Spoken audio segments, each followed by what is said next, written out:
continue its work on the model core curriculum. We want to make sure that kids in Iowa have the skills they need to get jobs in the 21st century.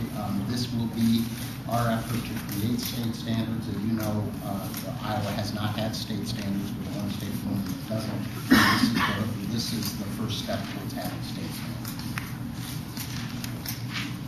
The allowable growth bill we did yesterday also contained in that for the very first time was the second year of our 4-year commitment to expand early childhood access related to preschool. And it's the second of a 4-year commitment, and it's a sign that we are maintaining commitments that we've said that we started last year. So that's something that's exciting. Also related to children, particularly specifically to the health of children, the statewide smoking ban, which moved out of the Commerce Committee on Tuesday of this week. If we have the votes, and we're going to be working on that over the weekend for the first part of next week, that would be something we would try to bring up and pass in the full House next week. Statewide ban on smoking in over 99% of all public places in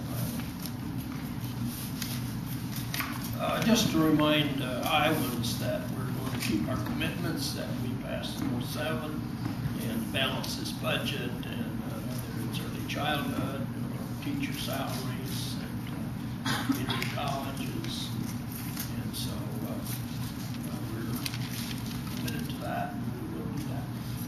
That's your question? Republicans are characterizing this allowable growth bill being passed as a $45 million property tax increase. What's your response to that?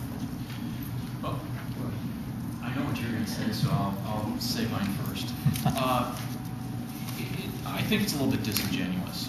Quite frankly, they had control for 14 years, and now they're saying that we need to cover the property tax end of it. This is something that's always been there. We know that's part of allowable growth.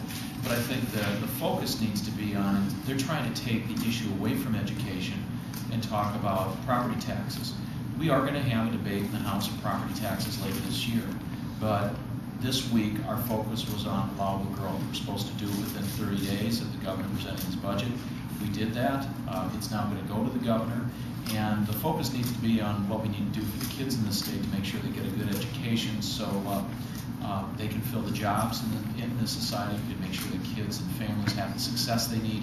And so we're just doing our part to help Iowa families. What is that property tax increase? Before adjournment. Beyond, I mean, it's a Ways and Means bill, so it's not affected by the funnel. A lot of the Ways and Means appropriation bills come late, but that's an issue that we're going to take up later. Phil Wise is definitely coming forward with a bill out of the Ways and Means Committee.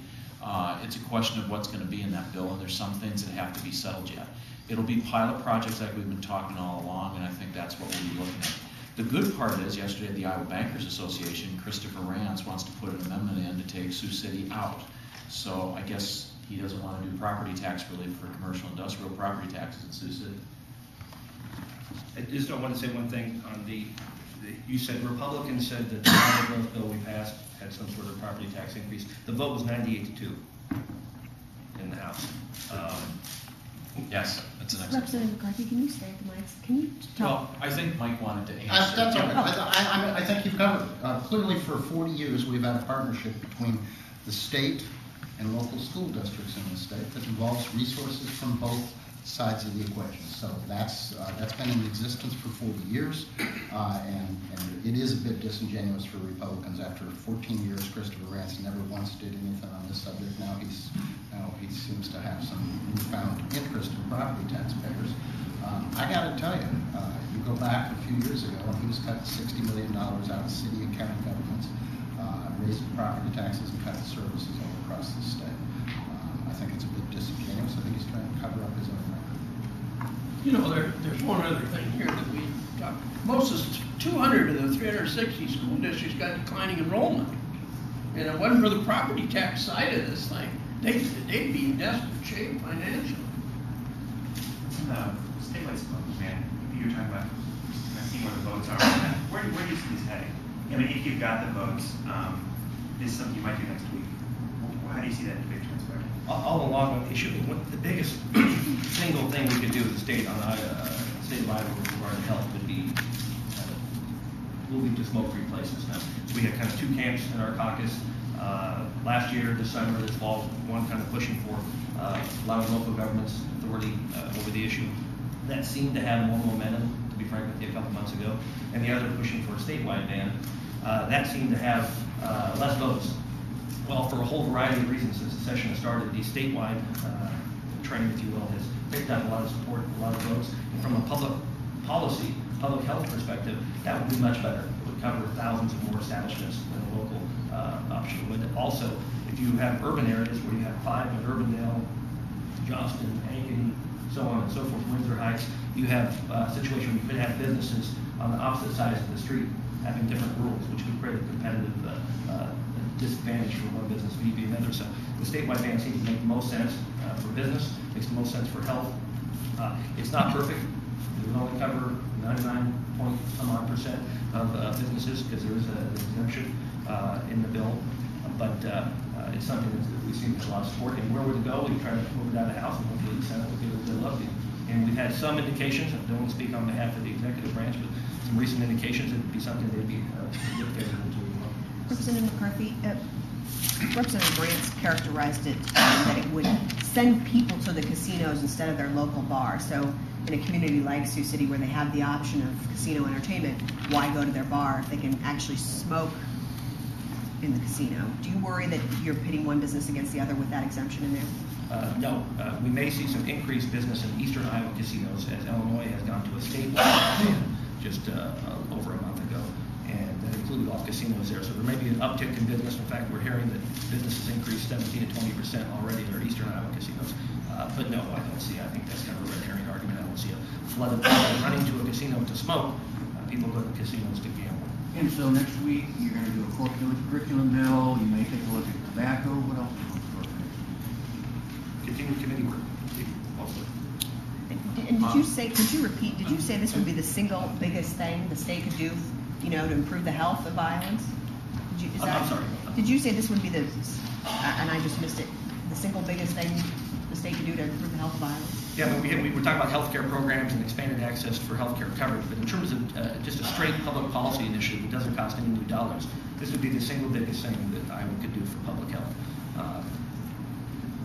Secondhand smoke is when we talk about how heavily carcinogenic it is and how damaging it is and how it leads to loss of life. Smoking itself in general, for anybody who starts before the age of 18, a third of them will be dead by the time they're middle aged. It's the most serious public health crisis we have today. States that have gone to smoke-free places, their business environment has improved, their health environment has improved, and it would be something that would be very progressive on the healthcare side of things. Speaking of work, you were suggesting, suggesting there might be something else next week. Well, yeah, the one thing, I just didn't know if we wanted to discuss it. We're looking. we're looking. Pens at ready. Time 21. We're gonna caucus on that, and as soon as we get the votes in the House for that, we'll be taking that bill up as soon as we possibly can. The big part is making, and it's going to really require bipartisan effort. So we're going to be working with Republicans on that issue to see exactly if we can get 51 votes, we'll be taking it as soon as possible. What are you looking at? Well, pickup trucks are a piece of that. There's a lot of pieces to it, but pickup trucks are a big piece of that. I don't want to get into the specifics at this point. I think that's better that at this point we let our caucuses know all the details of it. But quite frankly, there seems to be a fair amount of interest in it. The only thing that there seems to be some consensus on right now on the issue of Time 21 funding is we don't want to, what do you say, Mike?